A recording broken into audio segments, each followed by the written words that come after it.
Hello student, welcome to my YouTube channel. जैसा कि मैंने स्टार्ट किया था सुप्रीम कोर्ट और हाई कोर्ट को, तो जब हम लोग चले कहाँ तक थे, हमने पढ़ा था सुप्रीम कोर्ट में और हाई कोर्ट में कंपोजिशन, क्वालिफिकेशन, अपॉइंटमेंट में हमने सीजीआई की बात की थी, हमने अदर जजेस की बात की थी, कोलेजियम सिस्टम की बात की थी। वैसे मैंने हाई कोर्ट में भी सीजीआई के बारे में बताया था कैसे अपॉइंटमेंट उनका होता है, अदर जजेस के बारे में बताया था कैसे अपॉइंटमेंट होता है, और हमने जो है हाई कोर्ट का भी कंपोजिशन और क्वालिफिकेशन सब कुछ पढ़ लिया है।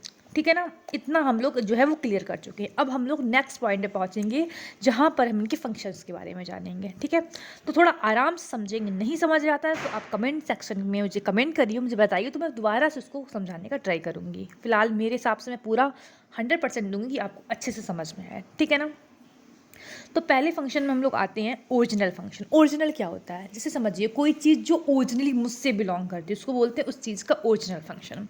जैसे एग्जांपल समझिए, कुछ लड़ाइयाँ ऐसे घर पर लड़ाई होती है छोटी मोटी, तो क्या होता है मम्मी उसको सुलझाने आती हैं। उसके बाद फिर जब ज़्यादा केस पड़ता है तो पापा के पास जाता है। लेकिन कुछ केस ऐसे होते हैं जो मम्मी की ज़रूरत नहीं पड़ती, इसमें सीधा डायरेक्ट पापा के पास पहुंचता है। वो कंफर्म पहले से पता है आपको कि मम्मी नहीं सुलझाएंगी उसको, सीधा पापा के पास पहुंचेगा। मतलब क्या है, तो उस टाइम वो फंक्शन किसका है, आपके पापा का है। मतलब वो पापा का ओरिजिनल फंक्शन है। समझे, अगर मम्मी बीच में आ रही हैं तो मतलब क्या है, वो मम्मी सुलझा सकती हैं। ठीक है, पापा मम्मी से नहीं सुलझा तो पापा के पास पहुंचेगा ना। सेम वैसे ही ओरिजिनल फंक्शन की हम लोग बात करें जो ओरिजिनली सिर्फ उससे ही बिलोंग करेगा। तो पहले अगर बात करें सुप्रीम कोर्ट की, ठीक है, सुप्रीम कोर्ट में अगर बात करें तो ये इंटरप्रिटेशन करता है कॉन्स्टिट्यूशन का। ठीक है, अब इंटरप्रिटेशन का मतलब क्या होता है, जैसे समझिए एग्जांपल समझाते हैं। हम लोग पहुंचते हैं लास्ट स्लाइड पे अपने, वेट, हाँ चलिए यहीं पे आते हैं। इंटरप्रिटेशन का मतलब जैसे समझिए एग्जांपल, मैंने बोला राइट टू लाइफ। ठीक है ना, राइट टू लाइफ में जो सोसाइटी का केस होता है वो भी आता है ना। राइट टू लाइफ में ये भी बोला जाता है कि भाई हमको पोल्यूशन फ्री जो है एयर देगी गवर्नमेंट, ये भी रहता है पोल्यूशन फ्री एयर, है ना। उसके बाद हम लोग बात करें राइट टू लाइफ में, ये भी है कि हम लोग कहीं पर जा सकते हैं भाई, हमको कोई रोकेगा नहीं। ठीक है ना, ये पॉइंट भी है। राइट टू लाइफ में और भी बहुत सारे पॉइंट आते हैं। तो भाई कॉन्स्टिट्यूशन में तो सिर्फ इतना लिखा है राइट टू लाइफ, जिसे तो फंडामेंटल राइट टू लाइफ। ठीक है ना, उसके बाद हम लोग बात करें, लेकिन इसके अंदर ये वर्ड आ रहे हैं, ये किसने हमको बताया कि इस वर्ड का जो राइट टू लाइफ है, इस वर्ड का मतलब जो है ये सब कुछ है, ये किसने हमको बताया। ये हमको कौन बताएगा, सुप्रीम कोर्ट। इसी को बोलते हैं इंटरप्रिटेशन ऑफ द कॉन्स्टिट्यूशन। समझे, कॉन्स्टिट्यूशन में जो लिखा है उसको इंटरप्रेट करना, मतलब उसका मतलब क्या है ये बताना, क्या किस मतलब बोलते हैं हम लोग इसको, अगर देखा जाए तो उसको हम लोग बोलेंगे इंटरप्रिटेशन करना। ठीक है ना, इतना क्लियर हो गया। अब आती हैं नेक्स्ट लाइन पे। परेशान नहीं होना, तो आराम से समझेंगे तो आराम से समझ में आएगा। ठीक है, सेकंड है सेंटर वर्सेस स्टेट का डिस्प्यूट। हम लोग ट्राई करते हैं यहीं पे पास में समझते हैं, बहुत ज़्यादा हम लोग को वो करना पड़ता है। समझिए इधर, जैसे समझिए, अब सेंटर और इसको आराम से दोनों पॉइंट में एक साथ समझाते हैं। जैसे समझिए ये रहा हमारा यूपी, ठीक है, ये हमारा रहा बिहार इलाका। ठीक है, अब प्रॉब्लम क्या है, यूपी से गंगा मैया गई और गंगा मैया जाने के बाद बिहार पहुंच गई। अब यूपी वाले का दिमाग चला, उसने क्या बोला कि चलो एक काम करते हैं, यहाँ पे लगाते हैं डैम, यहाँ डैम बनाते हैं और सारा पानी रोकेंगे, इससे बनाएंगे इलेक्ट्रिसिटी। अब प्रॉब्लम किसको आएगी बताइए, बिहार वाले को, क्योंकि इसके जो किसान हैं उनको पानी नहीं मिलेगा, करेगा ना दिक्कत। तो यहाँ पर दोनों के बीच में हो जाएगा डिस्प्यूट। अब समझिए हर स्टेट के अंदर क्या होता है, हाई कोर्ट, इनका भी हाई कोर्ट होगा, इनका भी हाई कोर्ट होगा ना। अब तो फिर ऐसा दिमाग में आ सकता है ना, हाईकोर्ट के पास केस आना चाहिए। अब एग्जाम्पल समझिए, जो डिस्प्यूट की लड़ाई हो, जो डिस्प्यूट आपका है वो पहुंची अगर मान लो एग्जाम्पल इस वाले हाईकोर्ट के पास में। अब खुद बताइए, अच्छा अपने बच्चा का जो बोल सकते हैं केस अगर बाप के पास आएगा तो किसके साइड जो है रिजल्ट आएगा, नॉर्मल सी बात है अपने बच्चे के फेवर में रिजल्ट आएगा। मतलब क्या है, अगर यूपी के तुम्हारे हाई कोर्ट में पहुंचा तो यूपी वाला जो रिजल्ट सुनाएगा हाई कोर्ट, वो अधिकतर 80% चांस ये बैठता है तुम्हारा किसके फेवर में होगा, यूपी के फेवर में होगा। 20% इस साइड पहुंचेगा तुम्हारा बिहार की साइड में, यही होगा ना, नॉर्मल सी बात है। अगर आपके स्टेट का है तो इंसान चाहेगा ना कि मेरे स्टेट वाले को फ़ायदा हो। अब वही चीज़ अगर बात करें कि बिहार के हाई कोर्ट में लेके पहुंच गए तुम केस, तो बिहार वाला के जीतने के चांस बढ़ गए, 80% हो गए, और तुम्हारे जीतने के चांस सिर्फ कितने हो गए? 20% हो गए। समझ आया? तो इस केस में क्या किया जाए, जहाँ पे बोल सकते हैं हम लोग कि जो हमारा जुडिशरी है वो अच्छे से वर्क करे, जहाँ पर सबको न्याय मिले। तो क्या है, इस केस में हम लोग कहाँ पहुँचेंगे?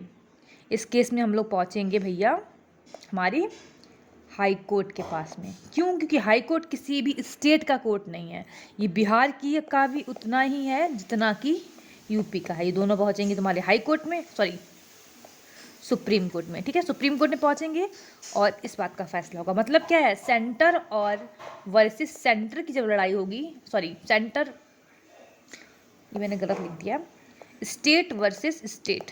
ठीक है, जब लड़ाई होगी तो किसके पास पहुँचेंगे हम लोग? सुप्रीम कोर्ट के पास में। ठीक है ना, इतना क्लियर।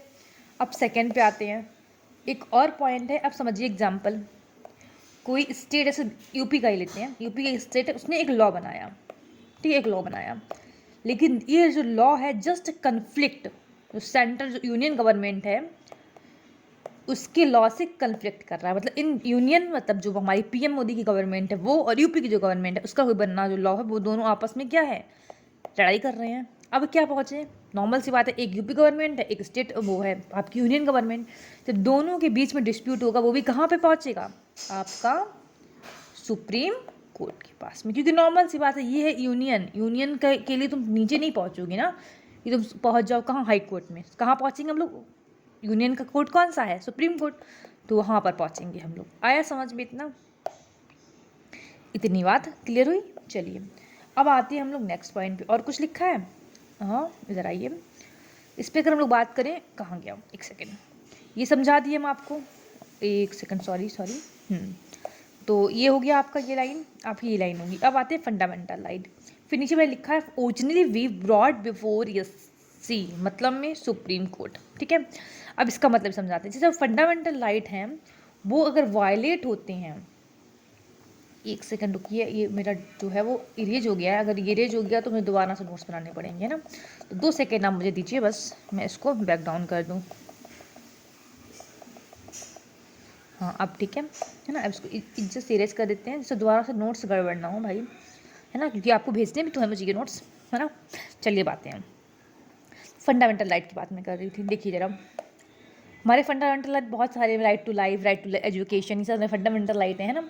अगर ये वायलेट पहले होते हैं, तो अगर ये वायलेट हो रहे हैं तो बात ये होती थी फंडामेंटल राइट पे कि वो कहाँ जाने चाहिए। ओरिजिनली ये है कि भाई कॉन्स्टिट्यूशन वाइज ये जाने चाहिए आपके सुप्रीम कोर्ट में। ठीक है, ये उनका ओरिजिनल राइट है। अब जैसे समझिए एग्जाम्पल, पापा आपके बड़े हूँ, ठीक है, एग्जाम्पल समझिए, और घर में बहुत सारे चाचा लोग हों, ठीक है, और बहुत सारे चाचा और बहुत सारे उनके बच्चे, ठीक है, सबका केस पापा के पास आ रहा है। ये बोला गया कि वो बड़े हैं, वही सुलझाएंगे।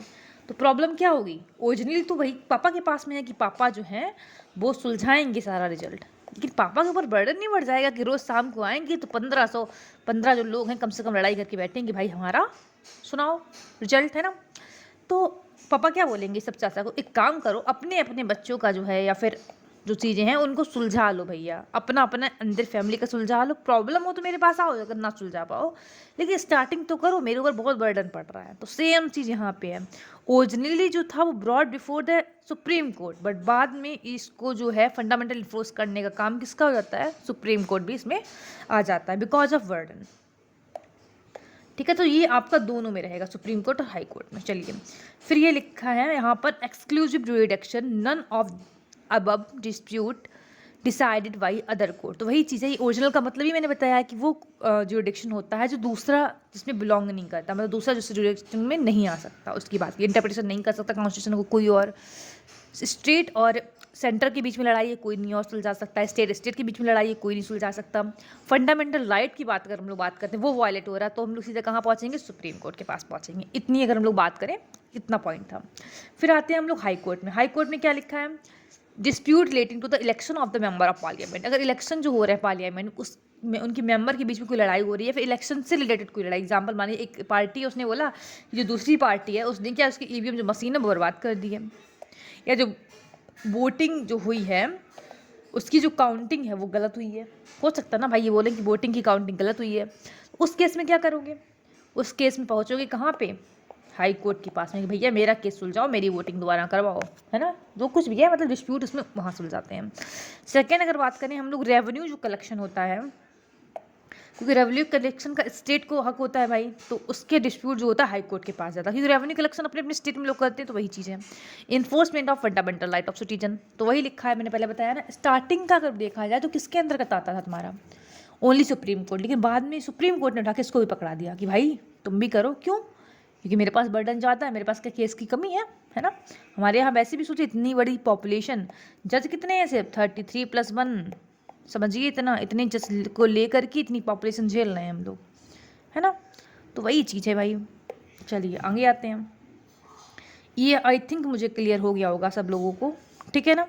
अब आते हैं हम लोग अपीलिएट ज्यूरिडिक्शन। अपील का मतलब क्या होता है? रिक्वेस्ट करना, ये तो बोलते हैं हम अपील कर रहे हैं भाई, है ना। चलिए अब थोड़ा आराम से समझिए।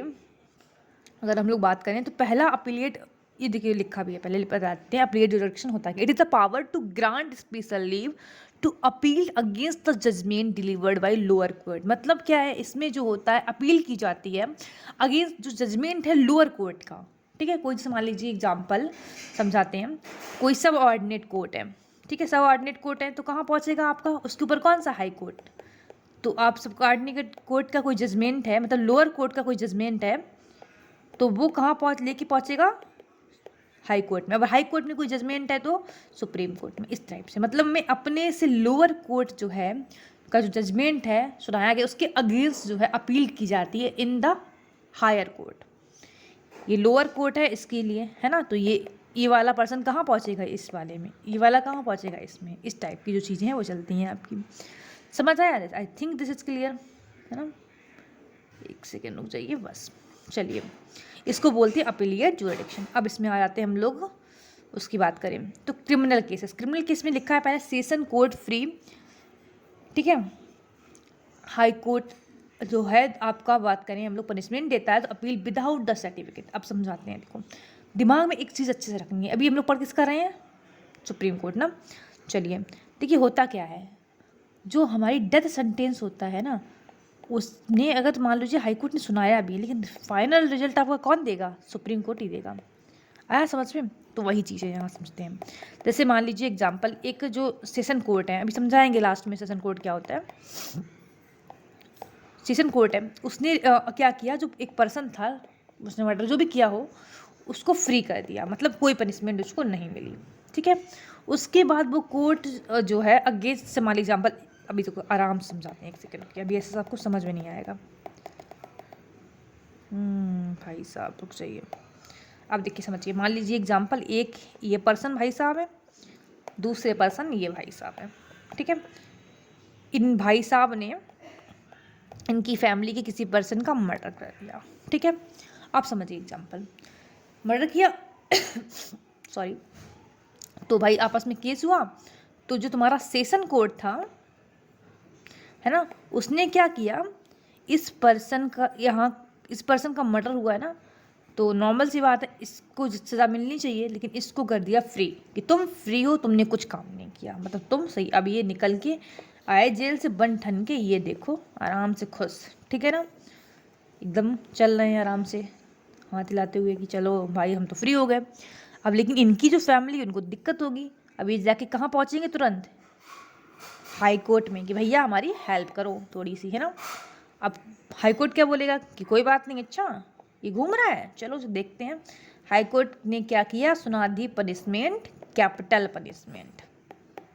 मतलब क्या है, डेथ सेंटेंस सुना दिया कि अच्छा तो मर्डर करके भागे हो, चलो डेथ सेंटेंस लो। मतलब क्या है, सेशन कोर्ट ने एक पॉइंट पर जो है आपको फ्री कर दिया है एक पर्सन को, उसको हाई कोर्ट ने पनिशमेंट दे दी है डेथ सेंटेंस। तो उस केस में किसी सर्टिफिकेट की ज़रूरत नहीं पड़ेगी, विदाउट अपील, विदाउट सर्टिफिकेट, मतलब कोई सर्टिफिकेट नहीं तुमको सुप्रीम हाई कोर्ट को देना है, ठीक है। वो सीधा केस कहाँ पहुँच जाएगा इस केस में, विदाउट मतलब वो सर्टिफिकेट, जो पर्सन है, मतलब अभी कौन सा पर्सन पहुँचेगा, अभी खुद बताइए, ये वाला पर्सन, क्योंकि मर्डर उसने किया है, इसी को सज़ा मिली मरने वाली है ना, तो ये सीधा कहाँ पहुँच सकता है, सुप्रीम कोर्ट, ठीक है। मतलब में क्या है, सेशन कोर्ट ने फ्री किया, हाई कोर्ट ने बोला कैपिटल पनिशमेंट, तो विदाउट सर्टिफिकेट कहाँ पहुँच सकता है, सुप्रीम कोर्ट में। ओनली व्हेन, जब डेथ सेंटेंस सुनाया गया हो। आया समझ में? ये आपका पहला पॉइंट हो गया। अब हम लोग बात करें जो सेकंड पॉइंट की है ना, तो हमारा सेकंड पॉइंट क्या है जरा देखते हैं। Supreme court withdraw a case from the lower court, और बात करें capital punishment appeal without certificate, same वही केस है भाई। अब अगर बात करें सुप्रीम कोर्ट के पास पावर तो अच्छी खासी है, तो कि समझते आते हैं। अब समझिए कोई सेशन कोर्ट है, ठीक है, उसने सुना दी किसी पर्सन को सज़ा, एक पर्सन ये भाई साहब हैं, इनको सुना दी इसने डेथ की सज़ा, ठीक है, अब डेथ सेंटेंस पकड़ो और जाओ। तो विदाउट मतलब अब जो सुप्रीम कोर्ट है वो सोच सकता है ना भैया कि आप सही से काम नहीं कर रहे हो, तो विदाउट सर्टिफिकेट कहाँ सीधा पहुँच जाएगा, उसको केस को ले सकता है कौन, सुप्रीम कोर्ट। उसमें भी जो पर्सन है इसको सर्टिफिकेट की ज़रूरत नहीं है, तो हाई कोर्ट सुप्रीम कोर्ट ने इस केस को ले सकता है। जरूरी नहीं ओनली सेशन कोर्ट से, ये हाई कोर्ट से भी ले सकता है। हाई कोर्ट में कोई केस चल रहा है, पर्सन को डेथ सेंटेंस सुना दिया गया है, तो वहाँ पर ज़रूरत नहीं है बिल्कुल भी कि भाई तुम सर्टिफिकेट लेके आओ, सीधा सीधा केस को लिया जा सकता है सुप्रीम कोर्ट के द्वारा। आया समझ में? मतलब सीधा समझिए कि अगर डेथ सेंटेंस है तो ज़रूरी नहीं है सर्टिफिकेट होना, विदाउट सर्टिफिकेट कहाँ पहुँच जाओगे, सुप्रीम कोर्ट तुम, ठीक है। फिर आते हैं हम लोग यहाँ पर, अब जैसे समझिए कोई केस आया, ठीक है, हमने क्या बोला कि इंटरप्रिटेशन ऑफ द कॉन्स्टिट्यूशन जो है हमारा, वो ओरिजिनल ज्यूरिडिक्शन में किसके आता है, तुम्हारा सुप्रीम कोर्ट के। अब प्रॉब्लम क्या हुई, जो केस पहुंचा हाई कोर्ट के पास में, एक केस पहुंचा, ठीक है। अब लेकिन प्रॉब्लम क्या है, हाई कोर्ट वाले को समझ नहीं आ रहा, उसको समझ आ रहा है भाई कि इसमें तो इंटरप्रिटेशन मांग रहा है, वो जो केस है वो मांग रहा है इंटरप्रिटेशन। लेकिन प्रॉब्लम क्या है, इंटरप्रिटेशन जो है तुम्हारा वो किसके जुरिडिक्शन में आ रहा है, सुप्रीम कोर्ट के। तो हाई कोर्ट वाले भैया क्या बोलेंगे, एक पतला एक जो है सर्टिफिकेट देंगे, उसमें लिखा होगा कि भाई ये मेरे समझ के बाहर है और ये आपके जुरिडिक्शन में आता है, तो आप इसको लीजिए और इसको सुनाइए। मतलब क्या है, एक सर्टिफिकेट अलाउड करेंगे उस पर्सन को कि इसमें इंटरप्रिटेशन का काम है कॉन्स्टिट्यूशन का, तो ये कहाँ पहुँचना चाहिए, आपका सुप्रीम कोर्ट के पास पहुँचना चाहिए, ठीक है ना। तो ये हमारे हो गए जितने भी हैं क्रिमिनल वाले। फिर आते हैं सिविल में, तो सिविल का केस अगर हाई कोर्ट में है आपका, तो वो सुप्रीम कोर्ट में तभी पहुंचेगा जब हाई कोर्ट वाला उसमें सर्टिफिकेट देगा, विदाउट सर्टिफिकेट नहीं पहुंचेगा। इतना दिमाग लगाइए, सिविल का कोई भी नहीं पहुंचेगा, एक्सेप्ट जो बोल सकते हैं कि फंडामेंटल राइट ऐसा कुछ ना हो, या फिर interpretation of the fundamental right में सीधा सीधा ले लेता है। इंटरप्रिटेशन में तो आपका बोल सकते हैं हमारा जो क्रिमिनल कोर्ट है वो जो है सुनाएगा, ठीक है। अगर हम लोग आगे बात करें